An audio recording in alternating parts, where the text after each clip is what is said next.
தமிழ்நாடு முதலமைச்சர் அவர்களை தமிழ்நாட்டின் மிக முக்கியமான பல்வேறு பிரச்சனைகளை குறித்தும் என் தொகுதி வளர்ச்சிகளை குறித்தும் சாதிவாரி கணக்கெடுப்பு நடத்தப்பட்டு சமூக நீதி வழங்கப்பட வேண்டும் என்பதை குறித்தும் பல்வேறு மிக முக்கியமான பிரச்சனைகளை குறித்து மாண்புமிகு முதலமைச்சர் அவர்களின் கவனத்திற்கு இன்று கொண்டு வந்தேன்.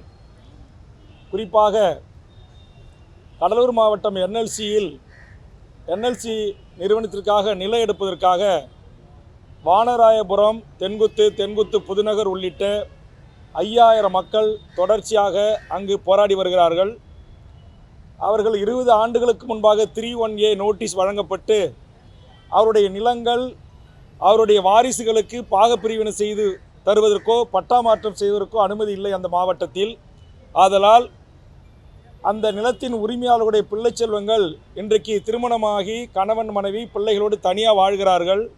அவர்களுக்கான இழப்பீடோ அவர்களுக்கான வீட்டுக்கு ஒருவருக்கு நிரந்தர வேலையோ என்பதை குறித்து என்எல்சி அவர்களுக்கு தர மறுக்கிறது. இதற்காக அவர்கள் அந்த வானராயபுரம் ஊராட்சி பஞ்சாயத்து அலுவலகம் முன்பாக ஒரு அமைதியான வழியில் ஒரு போராட்டத்தை முன்னெடுத்தார்கள். அந்த போராட்டத்தை முன்னெடுத்த அந்த பகுதி மக்கள் மீது அரசு அதிகாரிகளை பணி செய்ய விடாமல் அரசுக்கு எதிராக சதி செய்ததாக வழக்கு போடப்பட்டிருக்கிறது.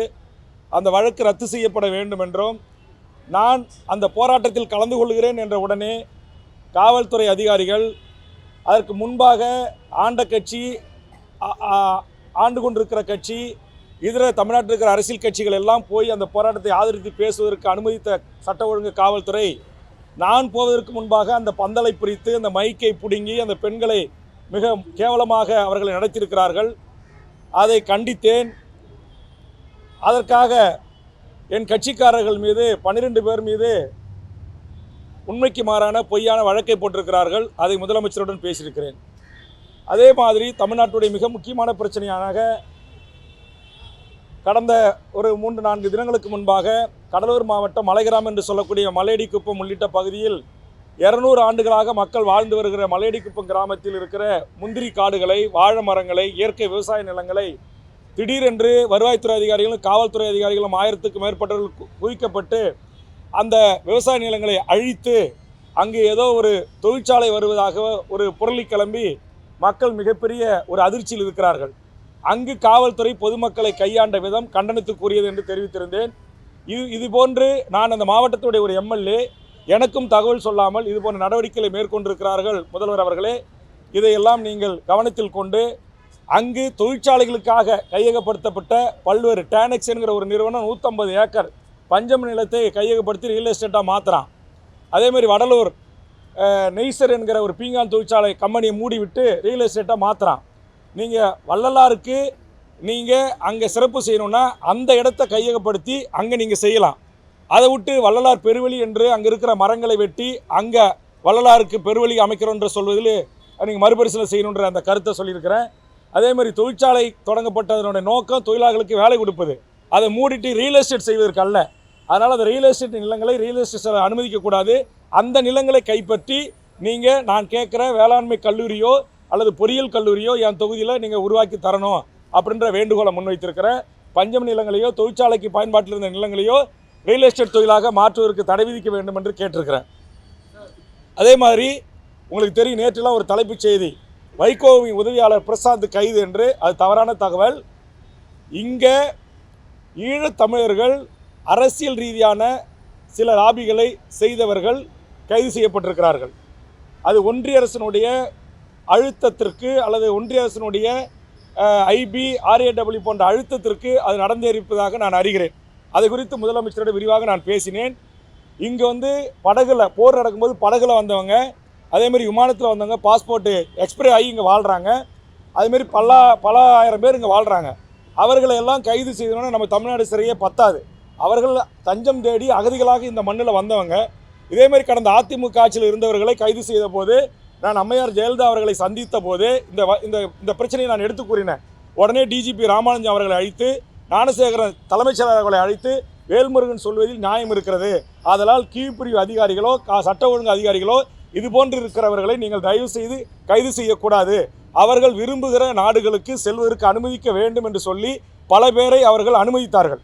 அதேமாதிரி சிறப்பு முகாமில் இருந்தவர்களை நான் கொடுத்த பட்டியலை பயன்படுத்தி அன்றைக்கு கியூ பிராஞ்சுக்கு ஐஜியாக பொறுப்பாக இருந்த திரு ஈஸ்வரமூர்த்தி அவர்கள், அதே மாதிரி கியூ பிராஞ்ச் எஸ்பியாக இருந்த திரு அருளரசு போன்ற நேர்மையான அதிகாரிகள் எல்லாம் அதை பரிசீலனை செய்து உடனடியாக அவர்கள் விடுதலை செய்யப்பட்டு விரும்புகின்ற நாடுகளுக்கோ அல்லது தமிழகத்திற்கோ அனுப்பி வைக்கப்பட்டது. அதே போன்று மாண்புமிகு தமிழக முதல்வரும் தங்களுடைய ஆட்சியிலும் நீங்கள் செய்ய வேண்டும், பொது வாக்கெடுப்பு நடத்த வேண்டும், இனப்படுகொலைக்கான ஒரு சர்வதேச நீதி விசாரணை வேண்டும் என்கிற இந்த கோரிக்கைகளை எல்லாம் இன்றைக்கு முன்வைத்து பேசியிருக்கிறேன். இங்கு ஒரு சில தொலைக்காட்சிகள் அவர்கள் 250 கிராம் இலங்கையிலேருந்து வெடிமருந்து எடுத்து வந்தாங்க அப்படின்றது அதெல்லாம் உண்மைக்கு புறம்பான தவறான செய்தி. எந்த ஆதாரமும் அப்படி இல்லை, எந்த எஃப்ஐஆர்லையும் அப்படி இல்லை. அவங்க பயன்படுத்திய லேப்டாப்பு, சிம் கார்டு அவங்களுடைய அதுதான் அவங்ககிட்ட இருந்து கைப்பற்றப்பட்டிருப்பதாக எஃப்ஐஆர் காப்பியில் சொல்லப்படுது. அதில் தயவு செய்து இங்கே இந்திய அரசு புலிகள் மீதான தடையை நீட்டிப்பதற்கு காரணம் தேடுகின்ற போது சில பத்திரிகை முன்னணி ஊடகங்கள் இந்திய அரசுக்கு ஆதரவான செய்தியை வெளியிட்டு அதையே ஆதாரமாக உயர்நீதிமன்றங்களில் உச்சநீதிமன்றத்தில் காட்டுவதற்கு சில ஏற்பாடுகள் நடக்குது. இலங்கை புலனாய்வு பிரிவோடு சேர்ந்து ஒன்றிய அரசுகள் துணையோடு அதற்கு எங்கள் அப்பாவி தமிழ் மக்களை நீங்கள் பலிகடை ஆக்க வேண்டாம் என்பது பத்திரிகை நண்பர்களுக்கு நான் தெரிவித்துக் கொள்கிறேன். இது ஈழத்தமிழர் சிக்கலில் இங்கு இருக்கிற அகதிகளாக வாழ்கின்ற மக்களை அது பாஸ்போர்ட் எக்ஸ்பைரி ஆனால் அதை தமிழ்நாடு அரசு மன்னித்து அந்த கட்டணத்தை விதிவிலக்கு பண்ணி விரும்புகிற நாட்டுக்கு அனுப்பி வைக்கலாம். இங்கே அவர்கள் இந்தியாவில் எந்த வன்முறையிலும் அவர் ஈடுபட போகிறதில்லை. இங்கே எந்த வெடிகுண்டு சட்டத்துக்கு புறமான செயல்களில் அவங்க ஈடுபட போகிறதில்லை. அதேமாதிரி தமிழ்நாட்டிலையும் அவங்க இன்றைக்கி 15 ஆண்டுகளமாக அப்படி எந்த ஒரு சம்பவமும் இங்கே நடைபெறலை. அதனால் அப்பாவி ஈழத்தமிழர்களை நம்முடைய தமிழ்நாடு அரசோ கியூ பிரிவோ கைது செய்யக்கூடாது என்கிற வேண்டுகோளை நான் வைத்திருக்கிறேன்.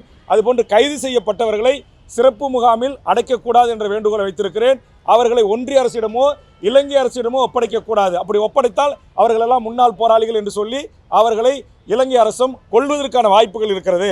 அதனால் விடுபடணும்னு சொல்லி தமிழர் வாழ்வுரிமை கூட்டமைப்பின் சார்பாக வேண்டுகோளை முன்வைத்திருக்கிறேன். இந்த கூட்டமைப்பில் இருக்கிற ஐயா பழ நெடுமாறன், கொளத்தூர் மணி, கோவை ராமகிருஷ்ணன் உள்ளிட்ட தமிழ்நாட்டுடைய அனைத்து தலைவர்களும் இந்த வேண்டுகோளை மாண்புமிகு முதலமைச்சர் அவர்களுக்கு என்னை அனுப்பி வைக்க சொன்னார்கள். அதை நான் வைத்திருக்கிறேன். அதே மாதிரி முதலமைச்சர்கிட்ட சொன்ன இந்த 150 தலைவர்களும் உங்களை சந்திக்க விரும்புகிறார்கள், எங்களுக்கு ஒரு நேரம் கொடுங்க. ஈழ இனப்படுகொலை, பொது வாக்கெடுப்பு, இங்கு இருக்கிற அகதிகளுக்கான இரட்டை குடியுரிமை அல்லது இவர்களுக்கான மோசமான குடிசைகள் போன்று வாழ்ந்த அந்த மக்களுக்கு இன்றைக்கு நம்முடைய ஆட்சியில் வீடு கட்டி தரப்படுகிறது. அது கொஞ்சம் தரமானதெல்லாம் கட்டி கொடுக்கணும். அவங்களுக்கான சில கோரிக்கைகள்லாம் இருக்குது. இதையெல்லாம் செய்து கொடுக்கணும். அதுக்கு உங்களை சந்தித்து பேசணும், நேரம் கொடுக்கணும் முதலமைச்சர்கிட்ட வேண்டுகோள் வச்சிருக்கிறேன். ஆக இதுபோன்று தமிழ் சமூகத்தின் மிக மிக உயிர் நாடி பிரச்சனைகளை குறித்து ஒரு 15 தலைப்புகளில் 15 விடயங்களை முதலமைச்சரோடு நான் பேசியிருக்கிறேன். இருங்க, நான் சொன்னது எவ்வளோ முக்கியத்துவமான பிரச்சனை. அண்ணா பல்கலைக்கழக பிரச்சனை, அது ஏற்கனவே காவல்துறை கைது செய்யப்பட்டிருக்கிறது, குண்டத்தடுப்பு சட்டம் போடப்பட்டிருக்கிறது. அது குறித்து பல பத்திரிகையாளர் சந்திப்பு தமிழ்நாடு முழுக்க நடத்திருக்கிறேன். நான் சொன்னதில் கேள்வி இருந்தால் கேட்கலாம். விசாரணை பிரசாந்த்கிட்ட எந்த விசாரணையும் கிடையாது. அவர்கள் அரசியல் துறை பொறுப்பாளர்கள்.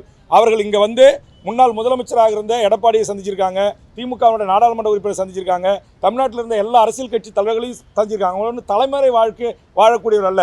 குறிப்பாக நேற்று கைது செய்யப்பட்ட சுரேஷோ, அதற்கு முன்னாடி கைது செய்யப்பட்ட இலக்கியனோ நாதனோ அவர்கள் பொதுவெளியில் இருக்கக்கூடியவர்கள் தான் அந்தந்த காவல் நிலையங்களை பதிவு செஞ்சுருக்காங்க. ஆனால் அந்த எக்ஸ்பைரி ஆகி போச்சு அப்படின்றதால அதனால் பாஸ்போர்ட் ஆக்டில் கைது செய்யப்பட்டிருக்காங்க. அப்படி கைது பண்ணோன்னா தமிழ்நாட்டில் பல ஈழத்தமிழர்களை கைது பண்ணணும். அது வேண்டாம் மாண்புமிகு முதலமைச்சர்னு வேண்டுகோள் வச்சிருக்கிறேன். பிரசாத்துக்கிட்ட நீங்கள் உங்கள் தொலைக்காட்சியில் நேற்றுக்கு உங்கள் தொலைக்காட்சியில் நேற்றுக்கு மதுரையில் விசாரிச்சாங்க, கைது பண்ணிட்டாங்கன்னு போட்டாங்க. அவர் சென்னையில் தான் இருக்கிறாரு. தவறான செய்தி. இது ஒன்றிய அரசினுடைய உளவுத்துறை வேண்டுமென்று கூட்டணி கட்சியில் இருக்கிற வைகோனுடைய உதவியாளர் கைது, அவர் புலிகளோடு இருந்தார், புலிகளுக்கு அடக்கம் கொடுத்தாரு செய்தியை பரப்பி இதுவே ஆதாரமாக்கி தமிழ்நாடு சார்பாக உயர்நீதிமன்றங்களை மனுக்களை கொடுத்து எல்டிடி தடையை நீடிப்பதற்கான ஒன்றிய அரசு சிங்கள புலனாய்வு தேடுகிற காரணத்தை நம்முடைய அரசு நம்முடைய கியூ பிரிவை ஏற்படுத்திவிடக்கூடாது என்பதுதான் என்னுடைய வேண்டுகோள். அதுபோல் பத்திரிகை நண்பர்கள் அப்படி ஏதாச்சும் இருந்துச்சுன்னா சம்மந்தப்பட்ட வைகோ அண்ணங்கிட்டையோ இல்லை ஏங்கிட்டையோ கொளத்தூர் மணிக்கிட்டையோ கோவை ராமேஸ்வரன் நெடுமாறன் ஐயாக்கிட்டையோ இல்லை ஈழத்தமிழ் சார்பாக இங்கே இருக்கிற தமிழர் நட்புறவு கழகம் நடத்துகிற அண்ணன் ஐயா காசி அண்ணங்கிட்டே நீங்கள் கேட்டிருக்கலாம். தயவு செய்து பாவம் அந்த மக்கள் 15 ஆண்டு காலமாக தாய் மனைவி பிள்ளை குட்டி எல்லாத்தையும் எழுந்துட்டு 1.5 லட்சம் உயிர்களை பலி கொடுத்து 50,000 போராளிகள் அந்த இனத்தில் படுகொலைக்கு உள்ளாக்கப்பட்டு இன்றைக்கு ஏதிரிகளாக உலகம் முழுவதும் அழிந்து கொண்டிருக்கிற அந்த மக்களை அது என்ன சொல்லுவாங்களே திரும்ப திரும்ப திரும்ப நீங்கள் அவர்களை காயப்படுத்தி அவர்களை ஒரு தீவிரவாதிகள் போல் சித்தரிக்கின்ற ஒன்றிய அரசுக்கு தமிழ்நாடு ஊடகங்கள் பத்திரிகைகள் தயவு செய்து துணை போயிடக்கூடாது. நீங்கள் டைரெக்டாக எங்ககிட்டே கிளங்க, நாங்கள் வெளிப்படைத்தன்மையாக பேச தயாராக இருக்கிறோம்.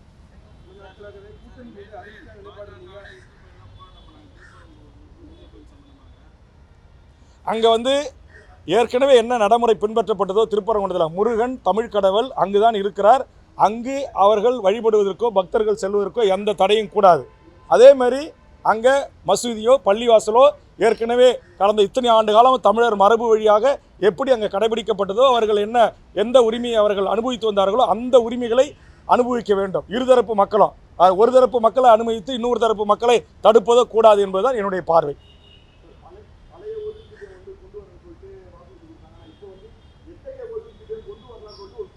தமிழக வாழ்வுரிமை கட்சியினுடைய வேண்டுகோள், நம்முடைய அரசு ஓய்வு பெற்ற ஊழியர்களுக்கு பழைய ஓய்வூதிய திட்டத்தை நடைமுறைப்படுத்த வேண்டும் என்பதுதான் என்னுடைய வேண்டுகோள். சட்டமன்றத்தில் அழுத்தம் திருத்தமாக பேசியிருக்கிறேன், கவன ஈர்ப்பு தந்தும் இருக்கிறேன்.